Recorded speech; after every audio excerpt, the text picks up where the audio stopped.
रिश्तों का ऐसा कत्ल जिसे सुनकर हर कोई दहल गया, पैरों तले जमीन खिसक गई। रिश्तों का ऐसा कत्ल जिसके बाद रिश्ते से लोगों का भरोसा उठ गया। नई दुल्हन ने ऐसा पाप किया है कि लोग पूछने लगे कि आखिर 7 फेरों और वचनों का ये अंजाम क्यों। जी हां, बात हो रही है इंदौर के राजा रघुवंशी हत्याकांड की। इंदौर में हुई शादी के चंद दिनों बाद मेघालय में हुए इस खौफनाक हत्याकांड की चर्चा आरोह है। जब तक सोनम रघुवंशी मिली नहीं थी, पकड़ी नहीं गई थी, तब तक इस केस की तस्वीर और इस केस की थ्योरी कुछ और थी। पुलिस सोनम की तलाश कर रही थी। उसके प्रति भी, यानी कि सोनम के प्रति भी लोगों में सिंपैथी थी। लेकिन जैसे उसे गाजीपुर से पुलिस ने हिरासत में लिया, मेघालय पुलिस का बयान सामने आया, मेघालय के सीएम का दावा सामने आया, लोगों के होश फाख्ता हो गए। दावा यह कि सोनम ने ही राजा रघुवंशी की अपने बॉयफ्रेंड के साथ मिलकर हत्या कर दी। चंद दिनों पहले सोनम ने जिसके साथ 7 फेरे लिए, जिसके साथ 7 जन्मों तक जीने मरने की कसम खाई, उसी सोनम पर राजा रघुवंशी की हत्या का आरोप लगा। अपने ही हाथों अपने सुहाग को उजाड़ने का आरोप लगा। और कई सवाल उठ रहे हैं कि क्या वाकई में सोनम ने हनीमून पर पति का खून कर दिया, और अगर ऐसा किया तो क्यों किया। क्या बॉयफ्रेंड की वजह से इस हत्या को अंजाम दिया गया। हत्या के इतने दिनों बाद तक सोनम कहां छिपी थी, किसके साथ थी। 17 दिनों तक कहां गायब थी सोनम, कौन उसकी मदद कर रहा था। अचानक यूपी के गाजीपुर के एक ढाबे पर बीच रात में अपीयर होने का मतलब क्या है। क्या सोनम ने सरेंडर किया, या सोनम पर प्रेशर मेघालय पुलिस का या पुलिस का बहुत बढ़ चुका था, उसके बच निकलने के चांसेस बहुत कम हो गए थे। या सोनम कुछ ऐसा जानती है जो शायद अभी पर्दे के पीछे ही है, और ये सारी थ्योरी जो है वो दूसरी तरफ दरकिनार हो जाए। कई सवाल हैं, कई थ्योरियां हैं। इसी मुद्दे पर आज मेहमानों से चर्चा करेंगे। बातचीत करने के लिए एल एन राव, पूर्व डीसीपी दिल्ली, हमारे साथ जुड़ चुके हैं। डॉक्टर जयंती दत्ता, मनोचिकित्सक, हमारे साथ जुड़ चुके हैं। संजीव देसवाल हमारे साथ जुड़ रहे हैं, जो कि प्राइवेट डिटेक्टिव हैं और उन्होंने इस तरह के कई केसेस सॉल्व भी किए हैं।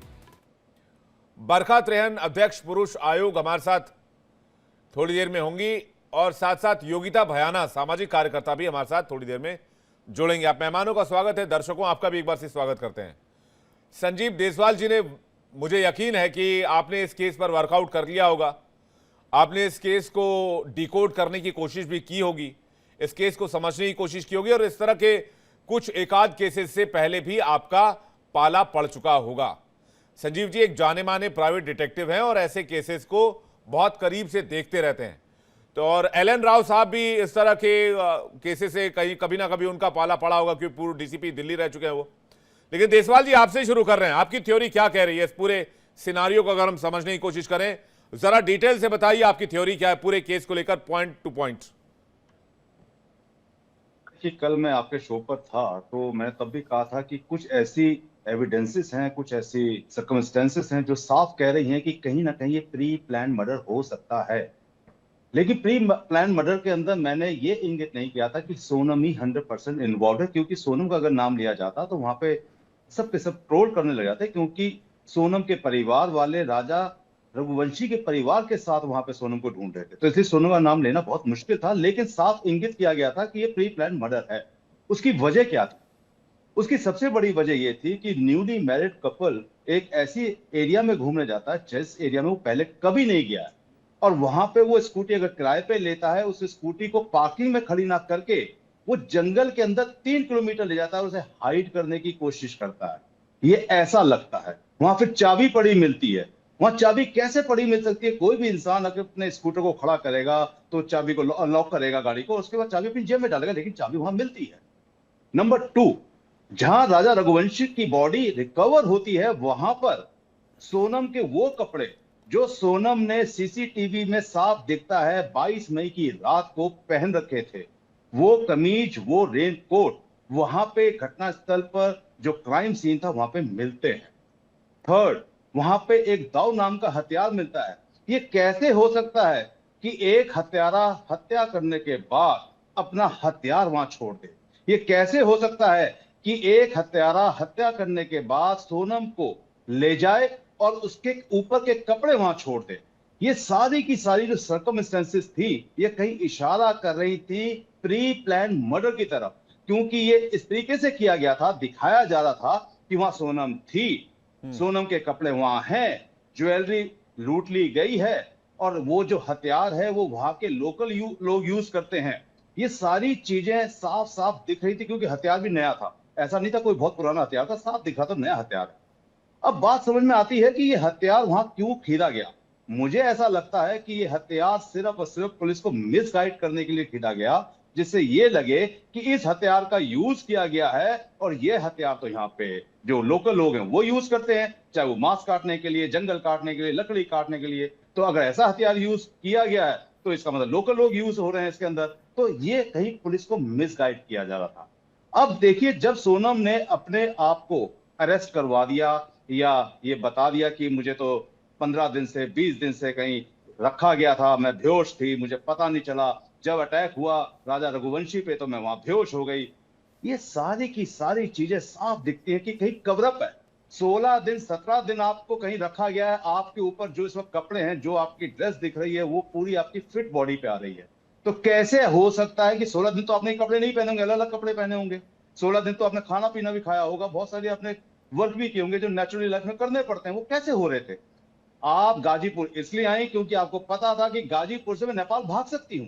लेकिन प्रॉब्लम यह थी कि राजा रघुवंशी का परिवार का जो प्रेशर बना हुआ था पुलिस के साथ, मीडिया के साथ, वहां के जो लोकल नेता हैं, मिनिस्टर्स हैं, उसकी वजह से सोनम को और इन सब क्रिमिनल्स को लगने लगा कि अब हम पकड़े जाएंगे, अब हम नेपाल भी जाएं तो भी पकड़े जाएंगे।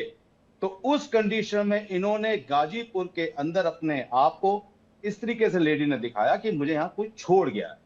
अगर इस केस को हम और अच्छी तरह डेप्थ में जाके समझें, जी। तो मुझे ऐसा लगता है कि अगर इन्वेस्टिगेशन जब पुलिस करेगी तो ये जो क्रिमिनल्स पकड़े गए हैं, ये क्रिमिनल्स वहां पे रैकी करके गए होंगे पहले 3-4 महीने।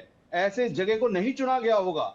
इस जगह को चुनने की सबसे बड़ी वजह है कि ये एक जंगल है, जहां एकांत है, जहां कोई आता जाता नहीं है, मौसम ठंडा है, बारिश है, यहाँ पे आपको फिंगरप्रिंट नहीं मिलेंगे, आपको यहाँ फुटप्रिंट नहीं मिलेंगे।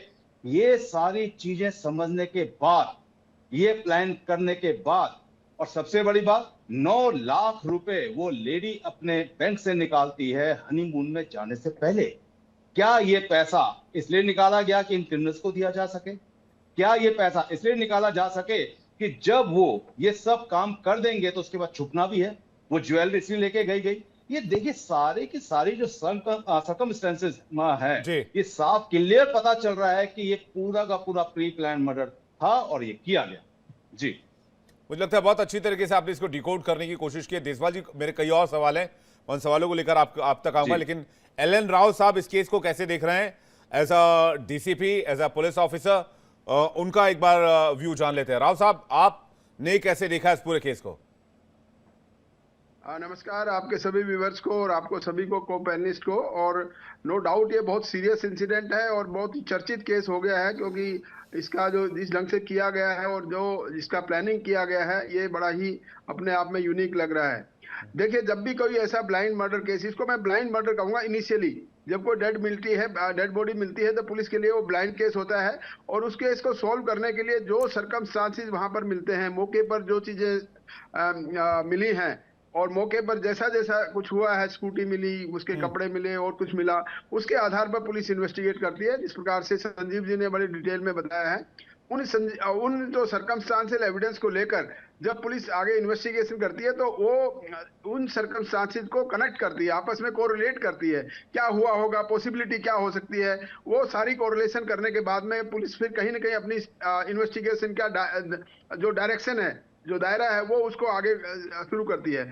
अब ये देखने वाली बात है कि ये 17 दिन तक जो सोनम अपने आप को ये कह रही है कि मेरे को कहीं किसी ने रखा था, वो सारी बातें अब देखना पड़ेगा। सबसे इंपॉर्टेंट इसमें क्लू जो मैं बता रहा हूँ आपको, वो रहेगा उसका मोबाइल फोन।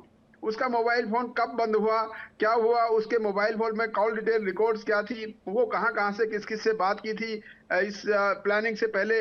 ये डेफिनेटली एक क्रिमिनल कॉन्स्पिरेसी है, जो कि उसमें एक साबित ये हो जाएगा कि अब सोनम ने यही कॉन्स्पिरेसी करने के बाद में उन जो भाड़े के जो किलर्स हैं, जिनको हम सुपारी किलर्स भी बोलते हैं, उनको अंगेज किया, कैसे उनसे कनेक्शन हुआ, कैसे उनको जान पहचान हुई और किस प्रकार से सारी प्लानिंग की गई, हथियार कहाँ से प्रोक्योर कराया गया, वो जगह की रेकी, जैसे अभी बता रहे थे कि रेकी किया, जंगल में उसका डेड बॉडी मिला।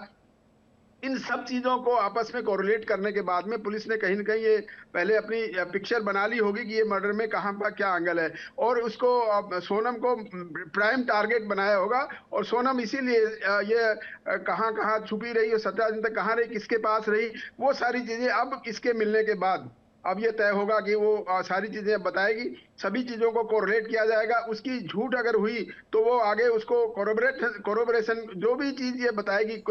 देखिए, जब भी कोई इंटरोगेशन होती है पुलिस के द्वारा, तो जो तथ्य वो बताती है उनको आगे वेरीफाई करते हैं कि वो सही बोल रही है कि गलत बोल रही है, और वो वेरिफिकेशन उसकी कॉल डिटेल रिकॉर्ड से पता लगेगा, या उसका फोन कहाँ था, कब बंद हुआ, ये सारी चीज, वो फोन अभी रिकवर करना भी जरूरी है, वो सारी चीजें होंगी। और जो 9 लाख रुपए निकाले गए थे उसका पर्पज क्या था, वो करना पड़ेगा। उस पैसे को कहाँ कहाँ किया गया, किसको दिया गया, जब दिया गया तो कैश दिया गया था या कैसे दिया गया, सारी चीजें अब इन्वेस्टिगेशन का पार्ट है। और मैं समझता हूं कि अभी मेघालय पुलिस डिटेल में इसकी इंटरोगेशन करेगी, इसका पुलिस कस्टडी रिमांड लिया जाएगा, उसके बाद इसके सारे के सारे जो सवाल है परत दर परत खुलेंगे और सारी इन्वेस्टिगेशन सामने आएगी।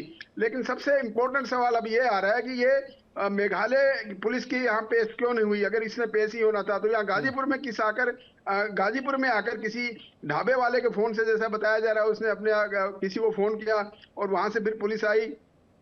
सबसे ज्यादा मिस्ट्री अब यही है कि गाजीपुर ये क्यों पहुंची, क्या कनेक्शन था गाजीपुर में इसका, और गाजीपुर ही क्यों गई और कहीं क्यों नहीं गई। और अगर इसने सरेंडर ही करना था तो मेघालय पुलिस को कर सकती थी, लेकिन उसमें उसको ये लगा किसी ने। और ये और मैं बता देता हूँ बात आपको, इसको कहीं ना कहीं कोई लीगल एडवाइस भी मिलती है। जब आदमी ऐसे को फरारी काटता है, यानी कि फरार होता है किसी केस में, वो डेफिनेटली किसी कानूनी जानकार से सलाह लेता है। तो कानूनी विशेषज्ञ ने इसको ये बताया होगा कि आप वहाँ डायरेक्ट अगर वहाँ सरेंडर करेंगे तो हो सकता है आपको इलीगली डिटेन किया जाए, या कोई आपके ऊपर प्लांट किया जाए, कोई वेपन प्लांट किया जाए, और कोई एविडेंस है वो प्लांट हो सकती है। लेकिन आप ऐसे ढंग से ये आपका क्रिएट करिए कि आप कहीं ना कहीं और दूसरी जगह पे आपने सरेंडर करके दिखाया, या अपने आप को बताया कि मैं वहां लोकेटेड हूँ, वहां से पुलिस उसको ले जाएगी, रिकॉर्ड बन जाएगा कि हाँ पुलिस लेके गई है, और उसके बाद पुलिस उसके ज्यादा कुछ और कुछ नहीं कर पाएगी। तो हो सकता है लीगल एडवाइस की वजह से इसने, यानी कि एक स्मार्ट मूव के तौर पर आप देख रहे हैं। जी जी, ये एक स्मार्ट मूव के तौर पर आप देख रहे हैं कि एक बेहद स्मार्ट मूव है इसका, बहुत स्मार्ट मूव है। कोई इसमें डेफिनेटली स्मार्ट मूव के साथ साथ कोई गाइड और एडवाइस करने वाला भी है, जो कि सारे खुलासे अब उसकी इंटरोगेशन से होंगे। जी, देसवाल जी कुछ कहना चाह रहे हैं, उसके बाद जयंती जी आपके पास बरकत रेन भी हमारे साथ जुड़ गए, उनके पास जा रहे हैं। देसवाल जी। राव साहब जी, मैं ये कहना चाहता हूं कि नेचुरली ये अगर कहते हैं वहां पे आई है, गाजीपुर आई है, तो देखिए जब भी कोई प्री प्लानिंग होती है तो 2 तरीके से होती है। एक होता है एग्जीक्यूशन, एग्जीक्यूशन उसने कर दिया, मर्डर करवा दिया या कर दिया, ये था एग्जीक्यूशन। दूसरा था फरारी काटना। फरारी काटने के लिए उसने गाजीपुर को इसलिए चुना होगा, या गाजीपुर के कोई 100-200 किलोमीटर के एरिया को इसलिए चुना होगा क्योंकि वहां से वो नेपाल भागने के मूड में होंगे। क्योंकि जो उन्होंने इतनी सारी ज्वेलरी इकट्ठी करके ले गए थे, जो वो 9 लाख कैश ले गई थी, वो सारा पैसा, वो सारी ज्वेलरी कम से कम आदमी आराम से 2-4 साल आराम से निकाल सकता था। और ये सबसे बड़ी बात है कि वो गाजीपुर इसलिए आती है क्योंकि वहां से नेपाल की सीमाएं लगती है, नेपाल को जाने का रास्ता वहां से इजी है और कोई वजह नहीं हो सकती वहां पे आने की। अब बात है कि गाजीपुर आप आ चुके हो तो वापस आप नहीं जा सकते थे इतना प्रेशर पड़ने के बाद, तो आपने फिर गाजीपुर को चुना और उस ढाबे को चुना, उस काशी नाम के ढाबे को चुना जहां पे दूर दूर तक सीसीटीवी नहीं। लेकिन इसमें मैं आपको एक चीज और बताना चाहूंगा, बहुत इंपॉर्टेंट एविडेंस है। एक ऐसी एविडेंस है जिसमें गाइड ने साफ साफ कहा था कि इन दोनों के पीछे 3 लोग थे और वो हिंदी में बात कर रहे थे। वहां की जो लैंग्वेज है वो खासी और इंग्लिश लैंग्वेज है, हिंदी में बात कर रहे थे। ये स्टेटमेंट बहुत पहले आ चुकी है, इनके पकड़े जाने से पहले आ चुकी है और पुलिस उसके ऊपर काम भी कर रही थी। देखिए, इस पूरे केस के अंदर एक दुख है और एक बहुत सुख की बात है। दुख इस बात का है कि किसी की मानसिक कुसंगति की वजह से, किसी की गलतियों की वजह से एक निर्दोष आदमी मारा गया है, और खुशी इस बात की है कि मेघालय पुलिस बहुत आराम से काम कर रही थी। उसने कहीं मीडिया में कोई ऐसा बयान नहीं दिया जिससे ये पता चल सकता कि किसके ऊपर उनका शक है, क्योंकि 2 आदमी गायब हुए थे। एक आदमी की लाश मिल गई थी और एक आदमी नहीं मिला। एक आदमी जब नहीं मिला तो नेचुरल पुलिस की इन्वेस्टिगेशन का सबसे बेस्ट तरीका यही है कि इमीडिएटली उनकी सीडीआर निकाली जाए, जिससे ये पता चले कि वो कहां मूव कर रहे थे, किससे बात कर रहे थे, उनकी लोकेशन क्या आ रही है। उन्होंने ये सोच के फोन नहीं कहते सीडीआर निकाली थी कि ये सोनम ने ही सब कुछ किया है, लेकिन जब सोनम की सीडीआर के अंदर उन्होंने देखा कि ये तो कंटिन्यू 1 साल से अपने और नौकर से, अपने जो कहते हैं क्या काम करता है उसके साथ कंटिन्यू और टाइम में बातें कर रही हैं। यहां से उनको एक लीड मिल गई और जैसी वो लीड मिली उस आदमी की भी डिटेल निकाली गई। उसकी भी जब सीडीआर निकाली गई तो फिर उसके कांटेक्ट में जो लोग थे क्रिमिनल, उनकी भी डिटेल आई और सबसे पता चला कि इनकी लोकेशन भी इस एरिया के अंदर आ रही थी उस वक्त जब ये कत्ल हुआ और जब ये लोग यहाँ आए। बस पुलिस को यहाँ से लीड मिल चुकी थी, पुलिस की इन्वेस्टिगेशन स्टार्ट हो चुकी थी। बिल्कुल सही कह रहे हैं जी। पुलिस ने अपनी इन्वेस्टिगेशन शुरू करते हुए इनको बिना बताए नेचुरली इन्होंने फोन बंद कर दिए होंगे, इसलिए इतने दिन लग गए इनको पकड़े जाने में। अदरवाइज ये बहुत पहले पकड़े जा सकते थे जी। बिल्कुल, और मेघालय पुलिस ने और मेघालय के सीएम ने कोई हवाई दावा तो किया नहीं है कि भाई यही मर्डर्स है। मैं त्रियन जी 1 सेकंड में आ रहा हूं, एक सवाल मैं जल्दी से ले लूं जयंती दत्ता जी से, फिर मैं आपके पास आ रहा हूं, 2 मिनट दीजिएगा। जयंती जी, मेरा सवाल आपसे बहुत सीधा है। मेरा सवाल यह है कि भाई आप बगावत कर दीजिए, आप परिवार में मना कर दीजिए, शादी नहीं करेंगे। सोनम अभी लेटेस्ट मामला है, इसके पहले मुस्कान और साहिल का मामला हमने देखा, उससे पहले और रही है कि प्रगति का हमने मामला देखा। ये ब्रूटल मर्डर क्यों? आखिर ये क्या मानसिकता होती जा रही है?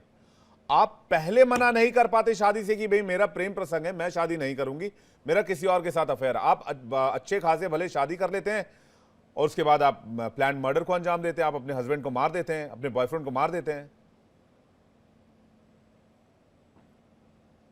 ना कि ये शायद नेपाल भाग जाते या पैसे लेके गए कुछ करते। देखिए ये तो इट्स ऑब्वियस थिंग कि it's a pre planned thing, नहीं तो ये इतनी दूर जाती नहीं, और जाती तो ये स्कूटी हायर करके अपने हस्बैंड को वल्नरेबल क्यों करती। और ये जिन लोगों का कत्ल से हम लोग जोड़ रहे हैं नाता, ये लोग सारे इसके जानकार के लोग हैं। तो व्हाट वाज द मोटिव, ये करना क्या चाहती थी? ऑब्वियसली 4 दिन 5 दिन की शादी के बाद अगर कोई हनीमून के नाम से इतने दूर निकलता है, ये तो आपको मानना पड़ेगा कि उसका मकसद कुछ और था।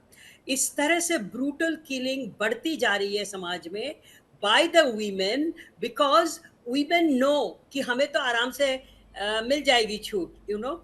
इस तरह के जो मानसिकता वाले लोग होते हैं, जिनमें क्रिमिनल प्रोपेंसिटी होती है, उनमें एक अहम भी होती है। साइकोपैथिक टेंडेंसी वाले लोग जो हैं, वो समझते हैं कि मैं कुछ भी करूं, ये मेरे मुट्ठी के अंदर है, मैं तो निकल जाऊंगा या मैं तो निकल जाऊंगी। अब ये चीज़ मैं नहीं मानती, ये खुशवा से भी इसका कोई प्यार का ऐसा संबंध होगा। These are the people who are criminal, ये they cannot love anybody। दूसरी चीज, इसके परिवार वालों को अंदेशा जरूर था, जो खुशवा के साथ इसका अफेयर था। आई एम श्योर उन्होंने ऑब्जेक्शन किए होंगे, क्योंकि खुशवा उनका नौकर था, एज है, और उसको दबाने के लिए उन्होंने जबरन इसकी शादी करवाई मैट्रिमोनियल से। ये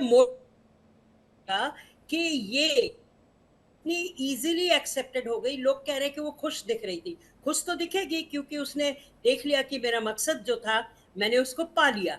अब उसका तुरंत हड़बड़ाहट में इतने दूर जाना और बहाने बना के जाना और इस तरह से ब्रूटली इसको अंजाम देना, one should really find out what was the motive. Motive सिर्फ उसको कत्ल करके खत्म करने की बात नहीं थी, सिर्फ खुशवा के साथ भागने की बात नहीं थी। There are chain of events, one has to find out कि what was the intention, किस वजह से उसने इस तरह से इसको अंजाम दिया। जयंती जी, मैटर बरखा त्रेन भी हमारे साथ है। बरखा जी, मैटर सिर्फ मर्डर का नहीं है, पारिवारिक विश्वासघात, प्रेम संबंधों में असफलता के साथ ही समाज के बदलते स्वरूप का भी ताना बाना दिख रहा है। साजिश पूर्वक उठाए गए कदम सोचने को मजबूर करते हैं कि रिश्तों में भरोसा खो जाता है तब उसका नतीजा कितना विनाशकारी होता है। साथ ही ये घटनाएं वैवाहिक रिश्तों में संवाद, मानसिक स्वास्थ्य और पारदर्शिता की वकालत भी करती हैं। लेकिन इस घटना से हम एक चीज ये तो देखते हैं कि महिलाएं अब प्री प्लान करके मर्डर कर रही हैं, डेटा जो है वाइप कर रही हैं, सबूत मिटा रही हैं, एविडेंसेस छिपा रही हैं, लोकेशन चूज किए जा रहे हैं। ये आखिर हो क्या गया सोसाइटी को? जी बिल्कुल, आपका प्रश्न बहुत सही है और मैं आपका धन्यवाद करना चाहूंगी कि आप लोग ऐसे शोज कर रहे हैं। समय आ गया है कि हम जितनी ज्यादा जागरूकता कर सके इस मुद्दे पे कि बहुत निर्मम हत्या हो रही है हस्बैंड्स की, लड़कों की कोई सुनवाई नहीं है इस देश में। बर्बरता इतनी बढ़ गई है कि आप देखिए कि कैसे बॉयफ्रेंड के साथ मिलकर हत्याएं की जाती है पति की। वो पति किसी का बेटा भी होता है। मुस्कान वाले केस में तो सीमेंट में डाल के जमा दिया, टुकड़े टुकड़े करके। जी जी बिल्कुल, सौरभ हत्याकांड में मैं मेरठ में थी, मैं 2 दिन मेरठ में रही। मैंने मुस्कान की फैमिली, सौरभ की फैमिली, पुलिस सबके साथ बातचीत करी और हमने पूरा रोड मैप बनाया। जब भी आप पैनलिस्ट के साथ डिस्कशन कर रहे थे तो मैं ही यही कह रही थी, what is the road map further. देखिए, हम इस पे निर्मम हत्या पे जितनी बात कर ले, जितनी निंदा कर ले उतनी कम है। मैं तो ऐसे लाखों केसेस देख चुकी हूं। आप चुनिंदा केसेस के बारे में बात करते हैं, जो कुछ चुनिंदा केसेस जो मीडिया में हाईलाइट हो जाते हैं। हम तो डेली बेसिस पे हजारों लाखों ईमेल्स देख चुके हैं। लोगों के केस सॉल्व करने में उनकी मदद करते हैं, इमोशनल सपोर्ट देते हैं, लीगल सपोर्ट देते हैं, कैसे वो केस फाइट करें। लेकिन फिर भी आत्महत्याओं की दर जो है 4 गुना है लड़कों की। और अभी जो हत्याएं हैं, अगर आप उन्हें जोड़ लें तो पता नहीं कितने गुना हो जाएंगी। और हस्बैंड्स इतने वल्नरेबल हो गए, उनकी एक कहीं केस अभी सुनवाई आया नहीं था, होती। किसी ने अपने बॉयफ्रेंड के साथ मिलकर अपनी पति के बेड पर जो है वो सांप छोड़ दिया था, कोबरा, जी बिल्कुल। और उसने वो 10 बार डसा उसको बस वो रूप देने के लिए। लेकिन पता चला कि वो जो कोबरा वो उसको डसा था सरकारी वो नौकरी- मरे हुए बॉडी को डस रहा था। वो बंदा पहले ही सरकारी- जहर खा के उसको जहर देके मार दिया गया था। वो सरकारी नौकरी हथियाने के लिए, कहीं पे प्रॉपर्टी हथियाने के लिए, कहीं पे रिवेंज लेने के लिए मर्डर्स किए जा रहे हैं। अच्छा, इससे देखिए, सबसे पहले मैं एक और बात यहाँ पे रखना चाहूंगी कि मैं मेघालय की पुलिस और सीएम साहब दोनों को बधाई देना चाहूंगी। सीएम साहब ने भी प्रेस किया पुलिस का, तो वो उनको एक मोटिवेशन मिलता है, एनकरेजमेंट मिलता है अच्छा और बेहतर काम करने का। तो मेरी एक बधाई जरूर उन्हें, जिससे कि और दूसरी भी सीएम साहब को लगे और इस तरीके की वो कार्रवाई करने की मांग करे और पुलिस को भी प्रोत्साहन दे। और बहुत ही शानदार काम किया उन्होंने। लेकिन यहाँ पे एक महत्वपूर्ण बात यह है कि रोड मैप आगे क्या है। ये जो शातिर महिला है जिसने कॉन्ट्रैक्ट किलिंग करी अपने हस्बैंड की, हनीमून में भी उसको चैन नहीं था, उसने 10 लाख की ज्वेलरी जबरदस्ती, कौन लेके जाता है हनीमून पे ज्वेलरी? कोई नहीं लेके जाता। लेकिन उसका जो प्लान था उसको एग्जीक्यूट करने के लिए ज्वेलरी चाहिए। आखिर 17 दिन तक वो कहाँ रही?